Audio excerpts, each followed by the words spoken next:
काशीमीरा हे ठाणे ग्रामीण विभागातले महत्वाचे पोलीस ठाणे। इथून मुंबई, अहमदाबाद, ठाणे आणि वसई विरारकडे रोज हजारो गाड्यांची वाहतूक होत असते।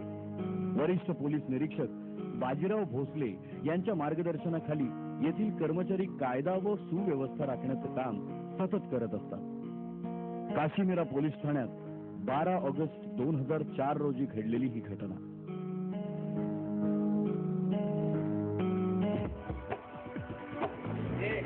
राजू, राजू, मुझे मालूम है तूने मेरे भाई को है ना बेवजह बदनाम किया। अरे जाने देना यार, 100 रुपए का तो सवाल था। और चलो आज मेरी तरफ से बैठते। क्या यार, तूने मुझे बिना वजह बदनाम कर दिया। छोड़ना यार, आज मेरी तरफ से पार्टी, चलो।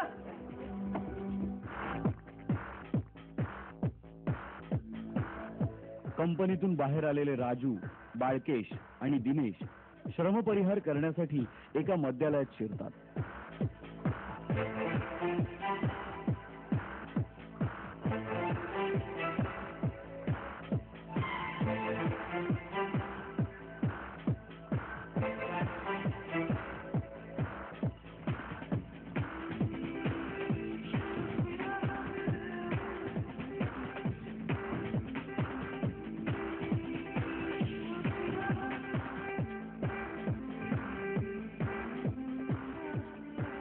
₹100वरून झालेलं भांडण मिटवतात, पण या श्रमपरिहारामुळे काही विचित्र घडेल याची कोणालाच कल्पना नसते।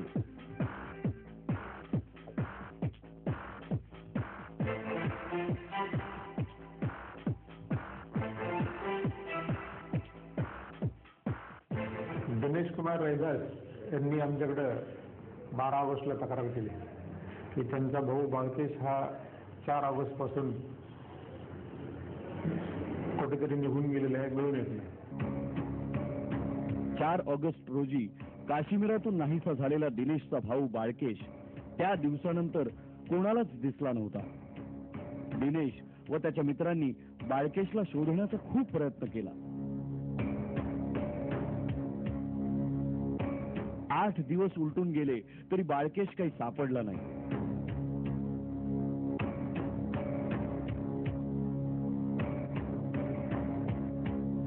अखेरचा उपाय म्हणून दिनेश नावाच्या मुलाने म्हणून सांगितले की त्याचा भाऊ बाळकेश हा 4 तारखेपासून गायब आहे।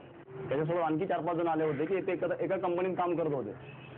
मग थोडंसं त्याला चौकशी केली काय झालं होतं 4 तारखेला, तर त्याने सांगितलं एक राजू म्हणून त्याचा मित्र आहे, त्याच्यासोबत तो 4 तारखेला कुठेतरी गेला होता।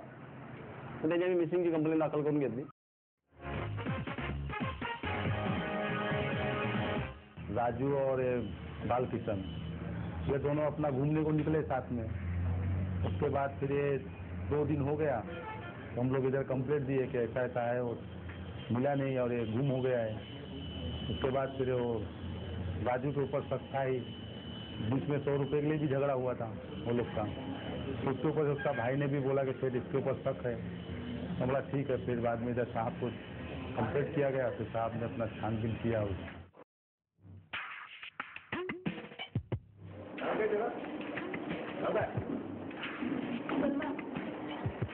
काम होते हैं। अच्छा, तुम्हारी कंपनी में वो वर्केश करके काम करता था, वो उसका पहचान है तुम्हारा? जानते तुम? हाँ जानती हूँ। जब से मैं यहाँ काम करती हूँ तभी मैं उसको जानती हूँ। कुठे गेला असेल तो आता? मुझे पता नहीं था, मैं अपने काम से काम करती हूँ। हाँ काम कर।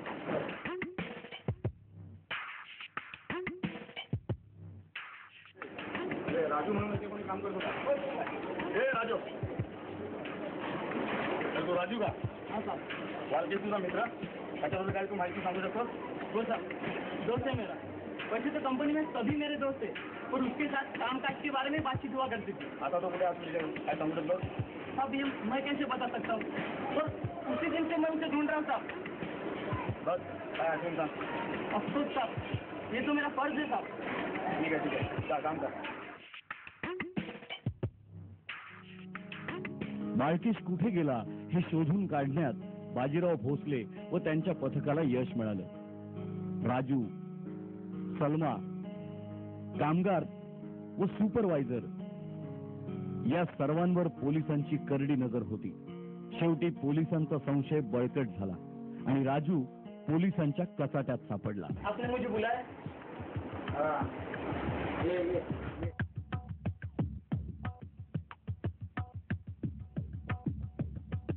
खरं खरं सांगायचं वालकेश कुठे आहे? साहब, मुझे कुछ भी नहीं पता साहब. मैं ही उसे ढूंढ रहा हूँ साहब. तू ढूंढ रहा है उसको हाँ? काय काय रे खर्चेच लेकडे काय लागले हा? आता खरं खरं सांगायचं वालकेश कुठे आहे? साहब, मुझे कुछ भी नहीं पता साहब.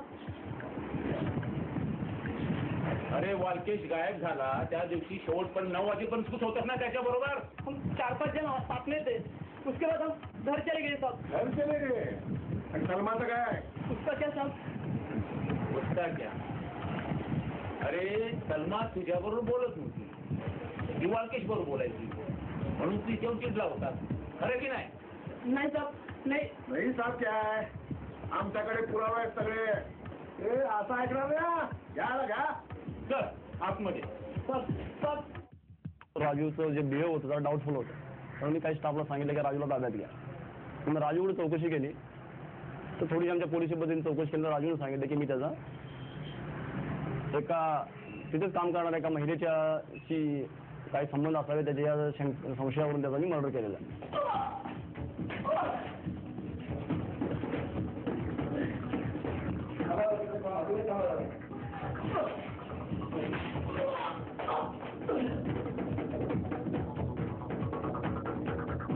बोल गुन्हा कबूल आहे का? गुन्हा कबूल आहे का बोल? माफ कर दो. माफ कर दो. गुन्हा करताय माफ कर दो. सब माफ कर दो साहब. बोल गुन्हा कबूल आहे की नाही बोल? सब माफ कर दो. बोल गुन्हा कबूल आहे की नाही बोल? राजूने बाळकेशला पप्पू सोबत परत मद्यालयात आणलं. त्याला आणखी मद्य पाजलं.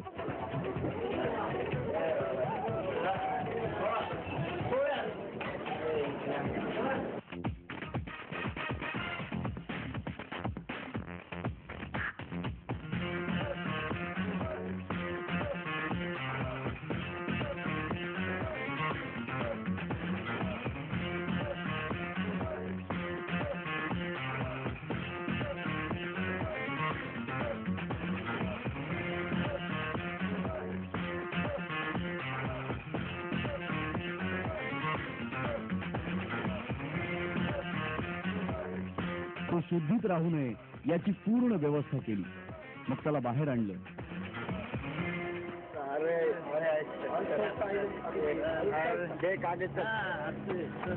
दोघं त्याला टेकडीवर घेऊन गेले.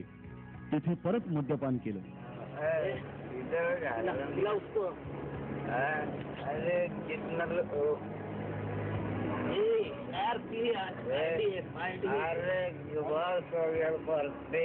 अरे नहीं यार अपनी पार्टी तो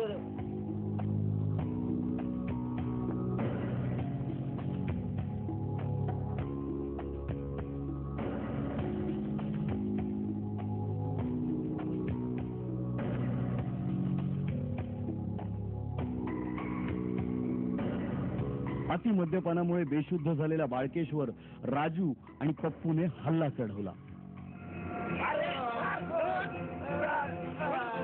आणि त्याला ठार केलं.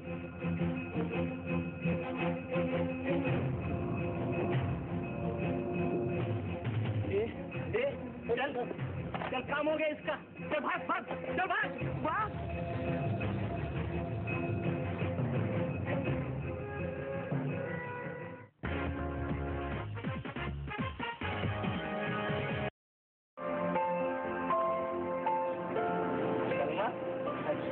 ज्यादा ही खिला हुआ सा लग रहा है. ये तो झूठ बोलने की आदत पड़ गई. मैं तो सच बोल रहा हूँ. भगवान का सब. चलो अब ज्यादा मत का मतलब लगाओ. बोलो बात क्या है? हाँ वैसे बात तो करनी थी. तो करना. अरे इधर उधर क्या देख रहे हो? नहीं देख रहा हूँ. ये हमें देखने वाला यहाँ कोई नहीं ना. हमें कौन देखेगा? है वैसे भी जलने वाले. खासतौर से हमारे ऊपर. देखो शैतान का नाम लिया और हाजिर हो गया. खुसुर खुसुर हो रही है। ये क्या करना है यार? हम दोनों से तेरे को क्या लेना देना? अरे मैंने तो सिर्फ पूछा, इसने गलती क्या कर दी?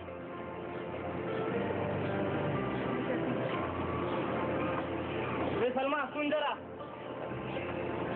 अरे बात भी नहीं सुनती क्या रे? क्या पट्टी पड़ा दी इसे? ये वो अपने मन की मर्जी की मालिक है।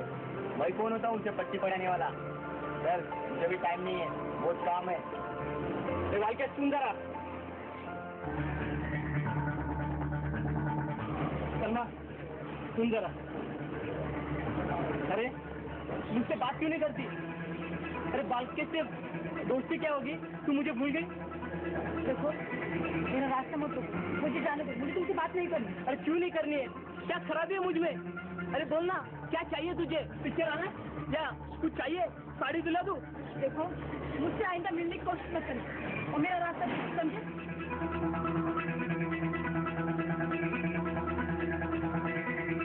ही एका कंपनीत काम करतात आणि त्यांची आपसात जी होणारी भांडणं आहेत, या भांडणावरूनच आम्हाला संशय आला, म्हणूनच आम्ही त्या संबंधित आरोपीला ताब्यात घेतलं.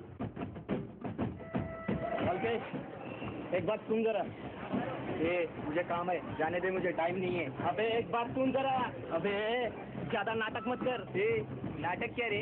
हम लोग यहाँ काम करने आते, टाइम पास नहीं। मुझसे दुश्मनी बहुत महंगी पड़ेगी क्या तुझे? क्या भारी पड़ेगा? मैं क्या कमजोर हूँ क्या? अबे एक छोकरी क्या नहीं मिली, खुद को हीरो समझते क्या रे? हाँ?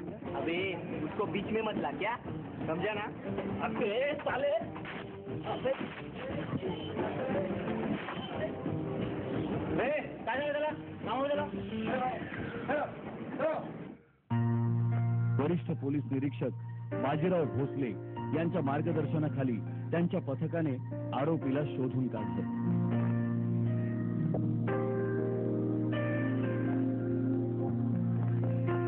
जनतेचं काम सुरूच असतं, पण पोलीस मात्र डोळ्यात तेल घालून कायदा सुव्यवस्थेचं रक्षण करण्यासाठी अखंड झटत असतात.